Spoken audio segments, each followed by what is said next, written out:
Hello, this is a video celebrating my 10,000th fan on Facebook. Oh my gosh, that's just really kind of crazy. I don't always pay attention to the numbers, but somebody tweeted me, this is now several weeks ago, I'm embarrassed to say, but they said, yeah, you're getting close to 10,000 followers, what are you going to do? And I just said, I'll do a video. If you're number 10,000, please write in and send me a question. And my apologies to all the rest of you who have been here for a long time and say, but I want a question.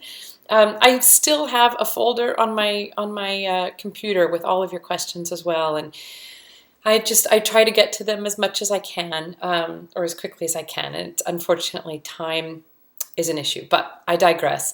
This is about Willie Sullivan, and it's in celebration of all of you guys for being so supportive and following me.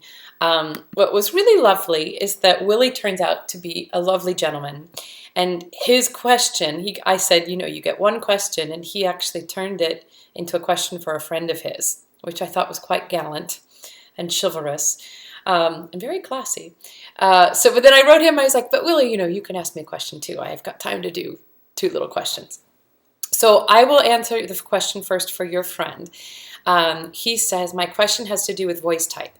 How does one figure out their voice type if it is not terribly obvious? Specifically a mezzo-soprano who might be a soprano. And this question is more for my friend Lauren. Hi Lauren, you have a really good friend in Willie. Well, this is a big question, and actually a number of you have written me about the question of Fach.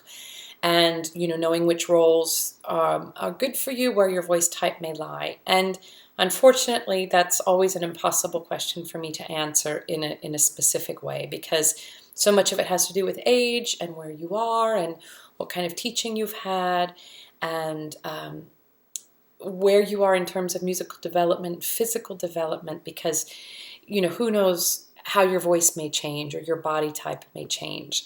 I am not a voice teacher, so I don't have a lot of experience in doling out advice about choosing your Fach. I can talk about what my experience has been.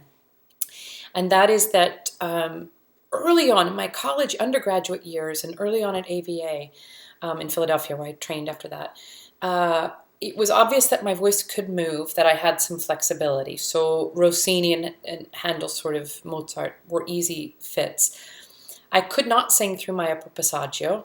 I really couldn't get through it without it cracking or really holding on to it tight. So my top never really blossomed. But I also have the type of voice that isn't inherently the color of a mezzo-soprano, like you associate with a Marilyn Horne or a Stephanie Blythe, Dolores Zajic. I've never had that color of mezzo. So I was always a little bit, experimental in thinking I'm not quite sure what I'll be. But early enough on, the repertoire that I was doing that seemed to fit me really well was that of a light lyric mezzo-soprano. So it was Carabinos and Dorabellas and Rosina. Although my first aria that I took to competition was Berta's aria. That's the truth, because I didn't have a top, so I couldn't sing Una voce poco fa. I couldn't get up to the top. And that's, I was like 22, 23, and I still couldn't sing it. So, coraggio there. I always say, slow and steady wins the race. But I was busy singing these things that I could negotiate. As I've gotten further along, and sometimes I go into what they call the Zwischenfach, a little bit between soprano, a little bit between mezzo, I'm just singing the roles that feel good to me. And the reality is, sometimes some of you out there watching, it's going to be very clear and it's going to be very obvious what your voice is. Coloratura sopranos, tenors, basses.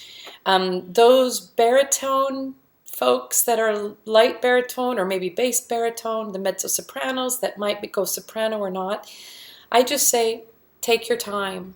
You don't need to find out today exactly what you're going to be. If you're 23, 24, you still have some time. There's a number of arias that certainly go in between this world of soprano and mezzo that may just fit you really well. So take your time and don't worry about fitting into this exact little neat box. Because the reality is, when a lot of the roles, especially for mezzo-soprano, were written, there was no current label as mezzo-soprano today as we see it. There were sopranos, and some sang the first soprano part and some sang the second soprano part. So give yourself some time and really gravitate to the things that you can sing well and the things that tend to feel easy to you in the right way, that you don't have to manufacture a certain kind of color in your voice or a certain heft that maybe you don't have. But this is really something very specific to you, an individual. It's got something you have to work on with your teacher. And listen to yourself. That will tell you a lot if you're headed in the right direction or not. And then Willie asks me his question, how do you maintain your level of health and physical fitness while traveling around the world?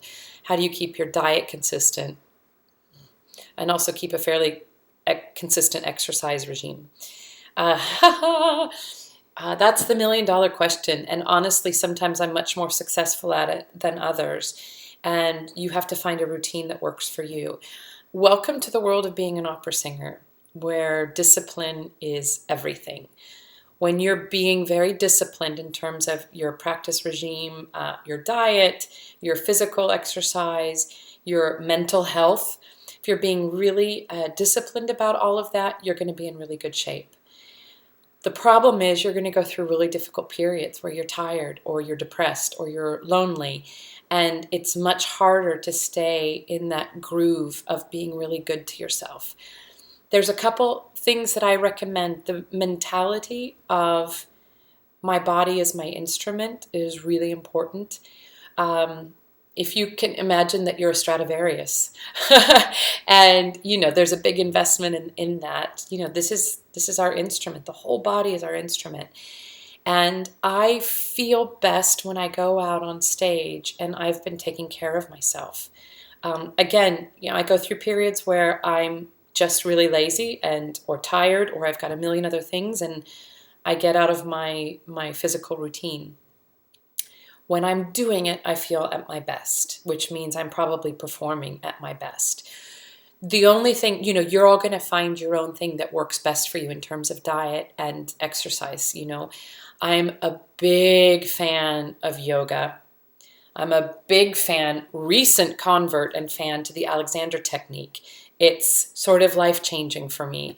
If you can get some classes in the Alexander technique just to figure out, say hello to your body and figure out what your body is, it's huge. But I'm very new to that. That's a new thing I've just started in the last few weeks, but it's life-changing for me.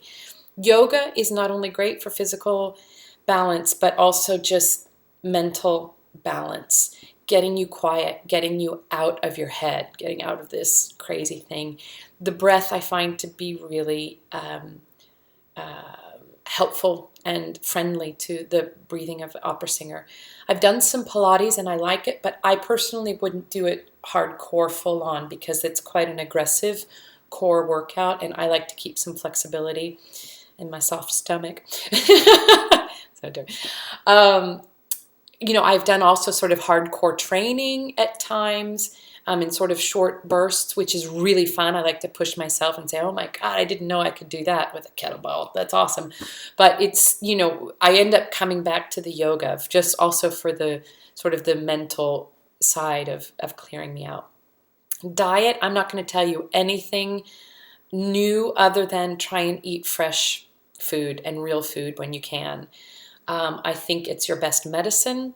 I think the better your diet, the less pills you have to take to keep yourself healthy, the less illness you'll have. Again, it's really hard to do it. You're in an airport. What are you doing? You're grabbing a burger or grabbing a sandwich. So it's discipline. It's just discipline about trying to be best. Some of you can't eat sugar or gluten. Fine. Just be disciplined about it. I will have a Diet Coke. It's terrible. I know I should quit, but I do have Diet Coke before I sing. I'll eat a candy bar if I feel like I need a little extra thing. And that's terrible. A lot of people say don't eat chocolate. I can eat chocolate. I could probably eat ice cream before I sang. I don't know. It's just people are different. So you have to find the diet that works best for you. I'm best if I eat an apple instead of the candy bar before a show, but every once in a while, Snickers satisfies. So I don't get hung up about the diet. I love food and I love good food, and I always want that to be a pleasurable thing. But the more I think of food as nutrition and fuel and medicine for the body, the better off I am. And it's just a question of, I don't think anybody should drive themselves crazy or become rigid in their regime of diet or exercise. But the question is what kind of instrument do you want to be singing with? For me, and you'll all find your own boundaries in your own zones where you function the best. And it's just, it's a question of me of what kind of instrument I want to take on the stage with me. So I think that kind of answers your question. It's not very fun. Discipline is, never fun, but the results are really fun, because if you have discipline, that can bring you freedom in what you do, and that's a good thing.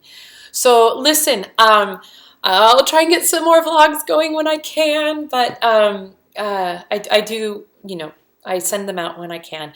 You all are fabulous. You send me so much enthusiasm and feedback and everything, and I love it. And I love empowering you guys individually, for each of you to find your own way.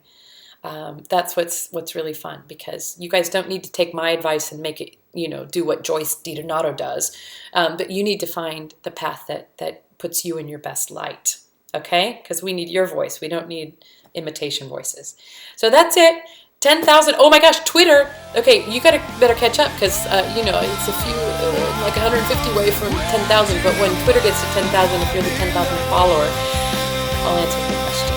Okay, you guys take care. We'll see you soon.